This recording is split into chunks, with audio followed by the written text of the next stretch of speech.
নমস্কার বন্ধুরা, শুভ বিকেল। আশা করি আপনারা সবাই ভালো আছেন, আমিও ভালো আছি।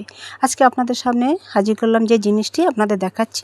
জিনিসটি দেখে হয়তো বুঝতে পারছেন এই জিনিসটি কী কাজে ব্যবহার করা হয়। চলুন তাহলে দেখা যাক জিনিসটি কী কাজে ব্যবহার করা হয়, সেটা আপনাদের সাথে শেয়ার করি। এই যে আমি কাপড়কে, একটা ছেঁড়া কাপড়কে ভালো করে ভাঁজ করে সেটাকে সেলাই করে জিনিসটা তৈরি করব। চলুন তাহলে দেখি। এই জিনিসটি ব্যবহার করা হতো আগে, আমার মা মাসিরা খুবই ব্যবহার করতো এবং আমিও ব্যবহার করেছি, কিন্তু মাঝখানে কিছুদিন বন্ধ।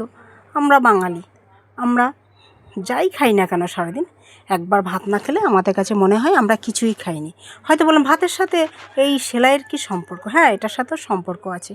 আমরা ভাত রান্না করতে গেলে আজকাল হয়তো প্রেশার কুকার, রাইস কুকার এসব ব্যবহার করি নিত্য নতুন পদ্ধতিতে, কিন্তু হাঁড়িতে ভাত রান্নাটা একটা আলাদা এবং সেই ভাতের টেস্টই আলাদা। আর হাঁড়িতে ভাত রান্না করা মানেই সেটাকে ফ্যান ঝরাতে হবে, আর সেই ভাত খাওয়া সত্যি কথা বলতে আলাদা রকম। মানে কি বলবো, প্রেশার কুকার বলুন, রাইস কুকার বলুন আর হাঁড়িতে ভাত করুন, তিনটের মধ্যেই হাঁড়ির ভাতটাই সবথেকে বেশি টেস্টি লাগে খেতে। আর সেই হাঁড়িতে ভাত করার পর হাতের ফ্যানটা ঝরাতে হয়, কিন্তু সেই হাঁড়িটা, গরম হাঁড়িটা ধরতে গেলে তো আমরা ডাস্টার, টাওয়াল, ন্যাকড়া কত কিছু ব্যবহার করি।